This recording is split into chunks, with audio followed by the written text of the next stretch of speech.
And this is what the president had to state. My fellow Americans, over the past 3.5 years, we have made great progress as a nation. Today, America has the strongest economy in the world. We've made historic investments in rebuilding our nation, in lowering prescription drug costs for seniors, and in expanding affordable health care to a record number of Americans. We've provided critically needed care to 1 million veterans exposed to toxic substances, passed the first gun safety law in 30 years, appointed the first African American woman to the Supreme Court, and passed the most significant climate legislation in the history of the world. America has never been in a better position to lead than we are today. I know none of this could have been done without you, the American people. Together, we overcame a once in a century pandemic and the worst economic crisis since the Great Depression. We've protected and preserved our democracy, and we've revitalized and strengthened our alliances around the world. It has been the greatest honor of my life to serve as your president. And while it has been my intention to seek reelection, I believe it is in the best interest of my party and the country for me to stand down and focus solely on fulfilling my duties as president of the remainder of my term. I will speak to the nation later this week in more detail about my decision. Now, let me express my deepest gratitude to all of those who have worked so hard to see me reelected. I want to thank Vice President Kamala Harris for being an extraordinary partner in all of this work. And let me express my heartfelt appreciation to the American people for the faith and trust you have placed in me. I believe today what I always have, that there is nothing America can't do. When we do it together, we just have to remember we are the United States of America. Later, he stated, my very first decision as the party nominee in 2020 was to pick Kamala Harris as my vice president, and it's been the best decision I've made. Today, I want to offer my full support and endorsement for Kamala to be the nominee of our party this year. All right. So again, as the main person that has spoken about this and has told people like, hey, I'm not really worried about any type of votes because I don't have a dog in this race, because nobody is specifically doing anything for Black people at all. So I'm going to say it like this. Over the time that I have watched Biden throughout the years, I've made a lot of videos. And in a lot of those videos, you have seen the errors. You've seen different things creeping up when it dealt with speech, when it dealt with him being able to, his motor skills and different things of that nature. I'm pretty sure that the last fall that we were able to see, or at least that I was able to see on social media, that was pretty much the one where people felt like that was it. It's enough is enough.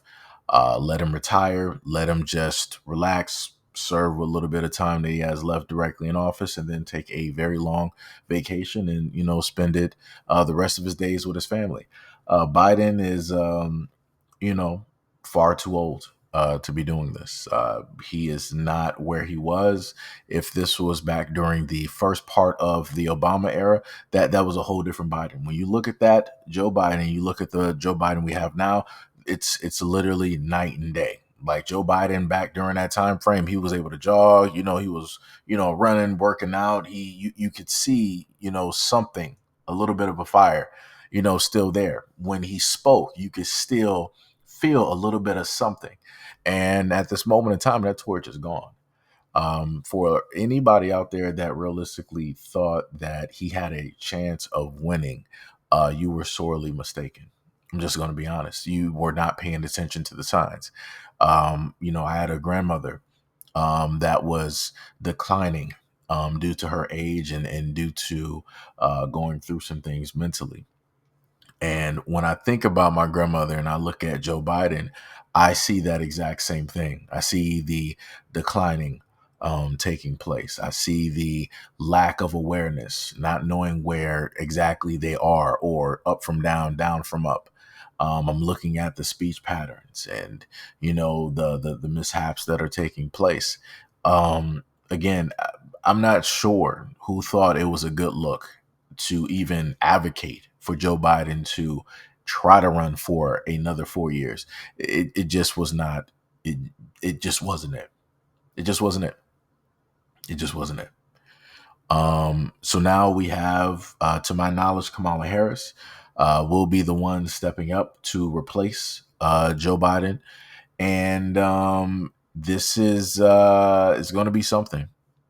It is going to be something. Like I said before, this is something that, at least within this time frame, that we have not, in a sense, seen before. Again, we've, more than likely had this happen previously, but that was before I even existed. So I'm just talking about purely in this time frame that a lot of people, in their 20s and 30s are able to see and actually witness an event such as this actually take place. Do I believe that Kamala Harris would be able to beat Trump? No. Do I believe that there are people that are going to be working overtime to make sure that she is able to respond as quick, as snappy, to the point, and, all of these things? Yes. They are going to, try their best in order to, put up a fight. It's going to be a fight that, they're not going to win, but, I admire people who, will, fight.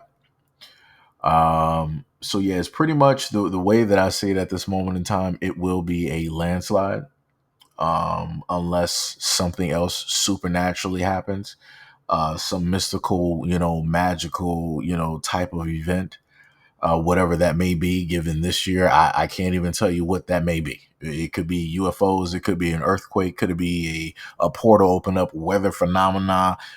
Like I said, it could be anything. Literally at this moment in time, dealing with 2024, and we're not even done, with this year yet. It's insane the amount of stuff that we've literally had.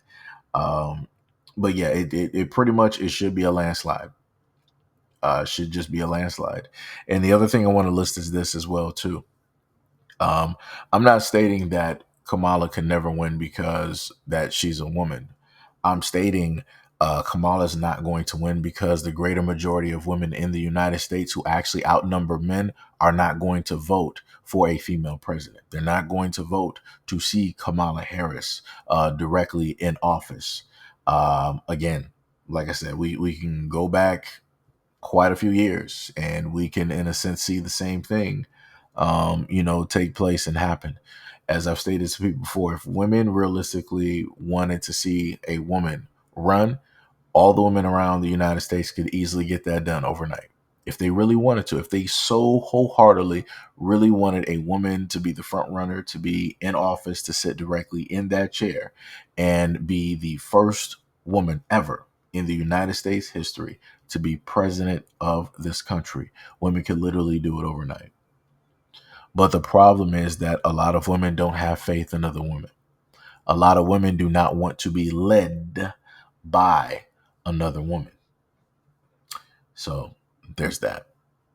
But anyways, let me know what you guys think about everything that's going on. And again, I'm just sitting here recording this at the moment in time. I haven't even really gotten a chance to hear anything or to listen to any video at the moment in time. So I'm pretty sure that this is going to be a very busy news week for a lot of people. And I'm pretty sure that a lot of people will be talking about this for quite some time, up until whenever President Biden decides that he wants to address the country on what it is that he is going to do and what potentially took place, if he can even speak on that.